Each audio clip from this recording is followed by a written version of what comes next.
What's going on, man? It's your boy D-Mo. So y'all know my channel. I like giving out free game. So based off the title, y'all know that Coca-Cola sent me an offer letter. So this is what this is.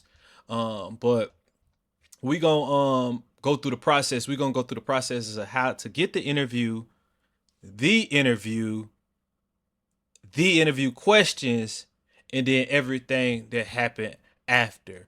So so boom, what you're gonna do is of course you're gonna apply, and then if your qualifications meet their standards of the qualification they want, a recruiter will reach out to you.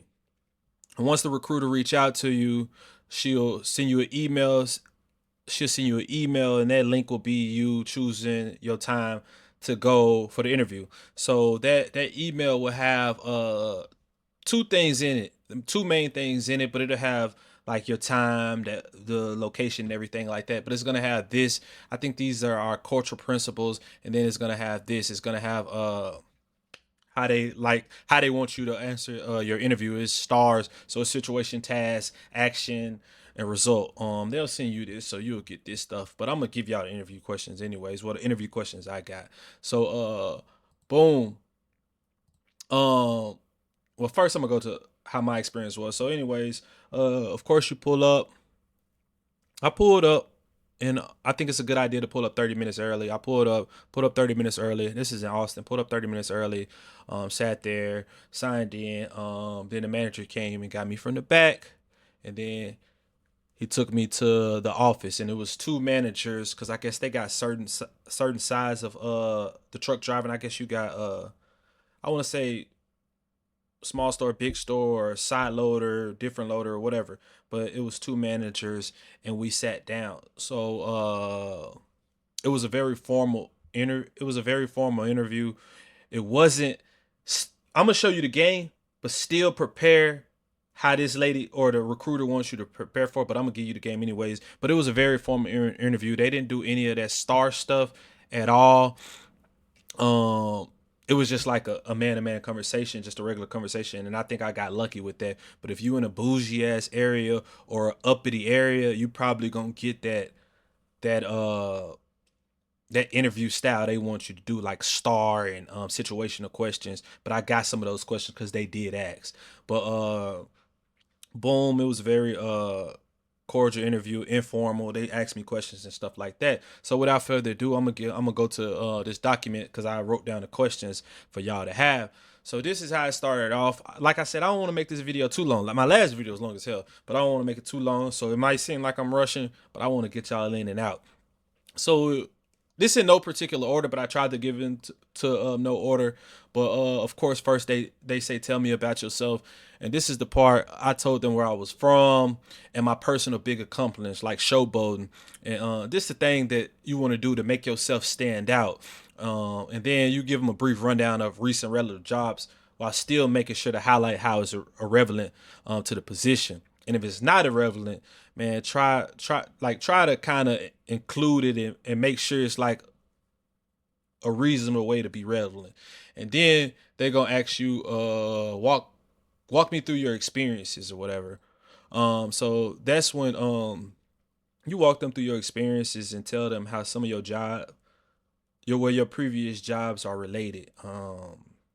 And my previous job was I was in the military, so I linked that up with physical.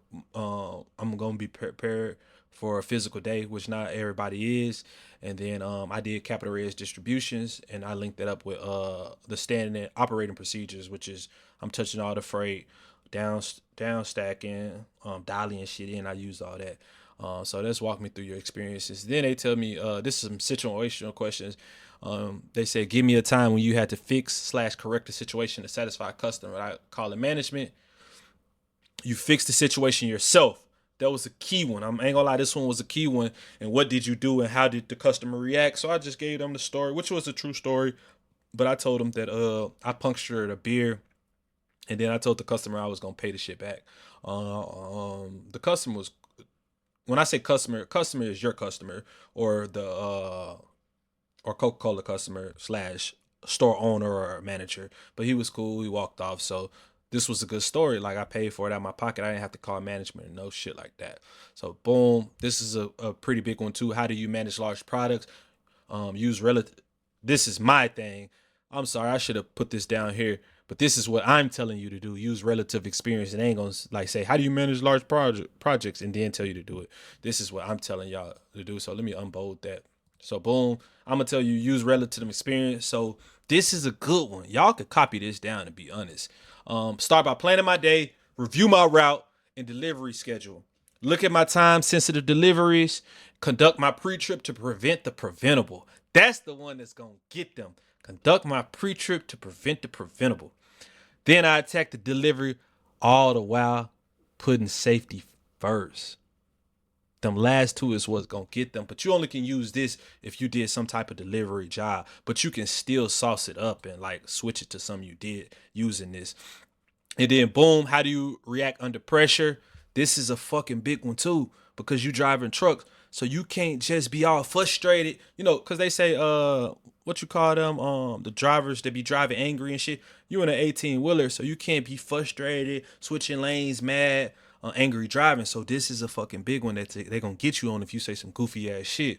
How do you react under pressure? Stay calm and stay focused. Copy all this shit down too. Stay calm and stay focused. Keeping safety above all. If I need to slow my pace down to do the job correctly and safely, I will do that. I don't rush or stress myself out. I constantly this is a big one. I'm telling you, I be throwing them grabbers in there. I constantly communicate with dispatch if need be. It's okay to ask for guidance or help. They're gonna see that you mature and you ain't scared to ask for help or guidance when you need it. You get what I'm saying? It's gonna show you why you mature. And this might seem like a quick interview, but it was. But because that's when they gonna ask you why Coca-Cola.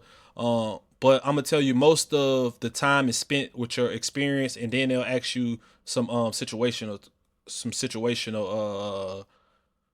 situational questions and shit like that. So boom, they didn't ask me this. They didn't ask me why Coca-Cola, and I hate this question. When a company asks me this shit, I hate this question. Like it's just like because I need some, not because I need some money, because I want to work, and you got the job up, and I'm applying for the job. Why I got to be more than that? You know what I'm saying?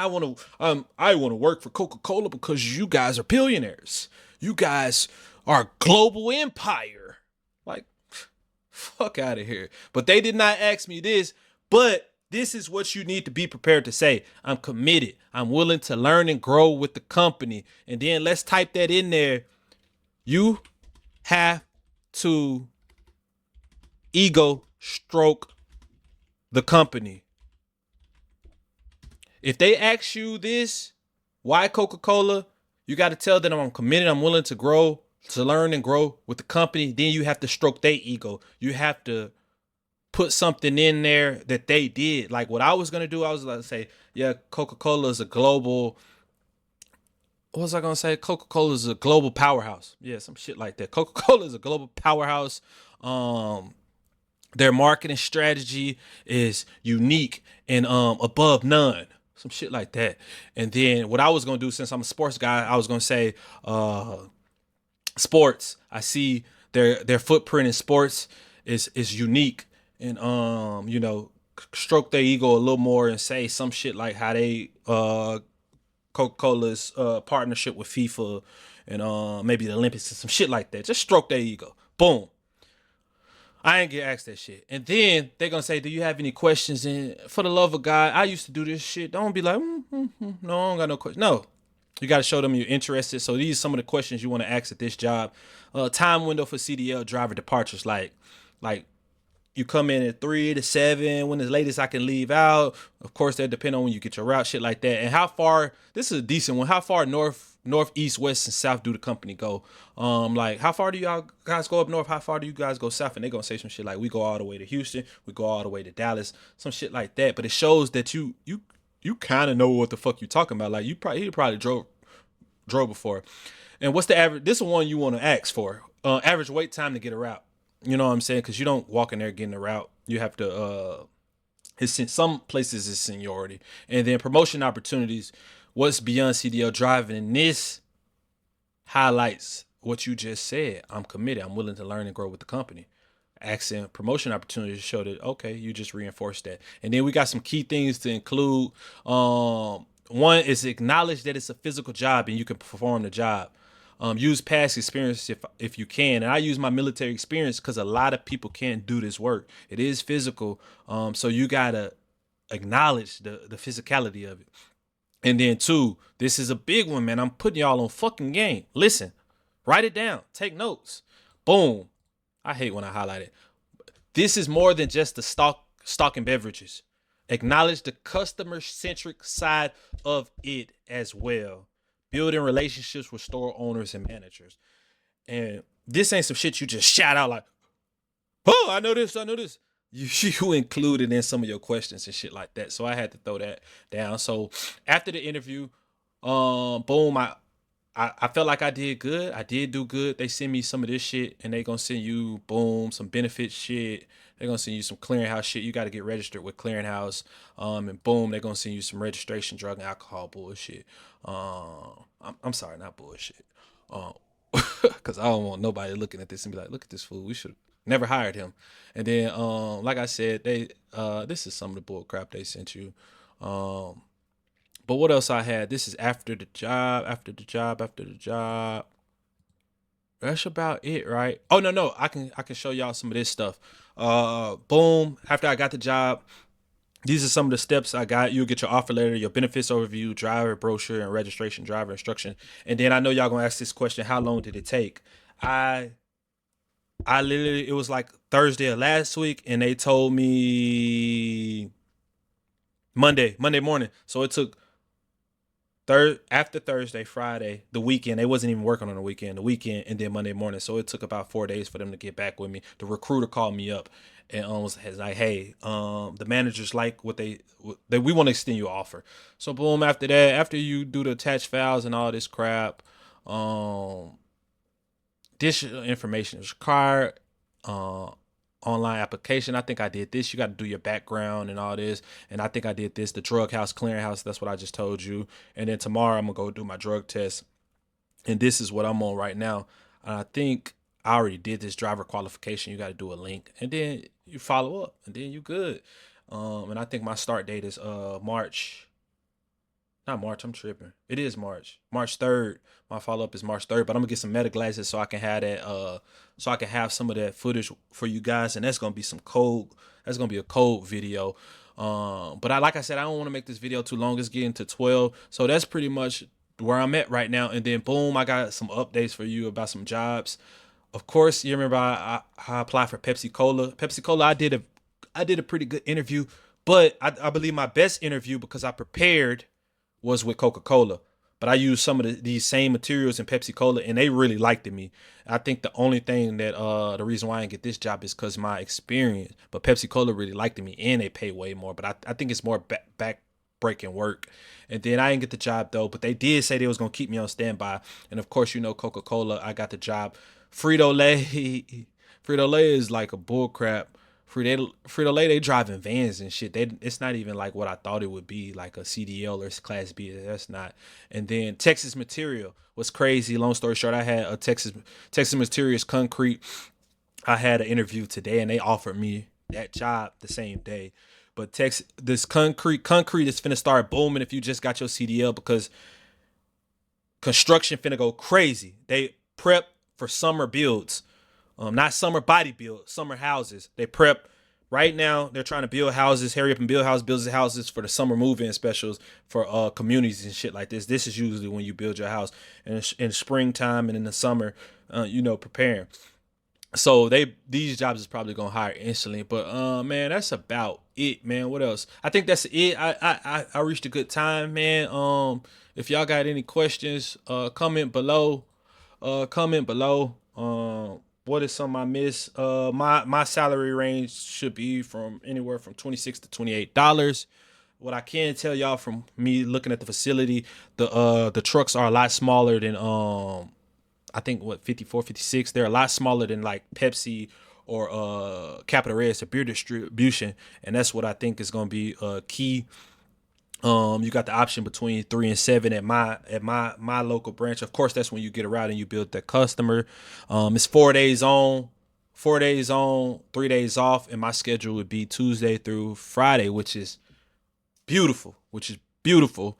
Tuesday through Friday, 10 hours, and think about it, since they're hourly, they ain't gonna fucking just give you all the overtime in the world. If you want overtime, then cool. But I'm pretty sure since it's a driving job, it's till delivery is finished. But you're gonna have some overtime hours. You get what I'm saying? Not nothing crazy. Um, like concrete or something like 70 hours. You probably have 44 hours, 40 maybe 45 a week with those 5 hours of overtime. And then let's talk about the pay. I had to figure out why this pay was so lower than Pepsi, Cisco, and things like that. And I kind of did my research because Coca-Cola pays 26 to 28, and then Cisco, Pepsi, and Labit and shit is like 33 to 35. So I was like, what's that big difference? Why is Coca-Cola lowballing? And they the bigger company. And I do believe it's because you're not working hard. You got 4 days on, 10 hours, 10-hour 4 days, and then those trucks are small as shit. I ain't gonna lie, I love that shit because I come from beer, and that motherfucker was long as hell, packed through the roof. All the videos I seen, and it was started on YouTube. Go check it out. All the videos I seen, they shit was never packed, like packed to the brim. Shit falling out, cases falling out when you open it. I ain't never seen no shit like that. But we reaching 16 minutes, so man, that's it. If y'all got any questions, please reach out, and then I'm gonna scroll down this just in case y'all want to see it again. Go slow, go slow, go slow. But you know what it is, man. It's your boy Demo, and I appreciate y'all for tapping in. Please like and subscribe. I don't never tell y'all to do that, but like and subscribe, man, because I'm finna pay a ticket for these meta glasses, so I at least want to feel like I'm doing some work, doing some justice by helping y'all out. So like and subscribe, at least just comment, man, so I can continue to do it and be like, okay, they fuck with me, you know what I'm saying? But peace. It's your boy Demo. Demo out.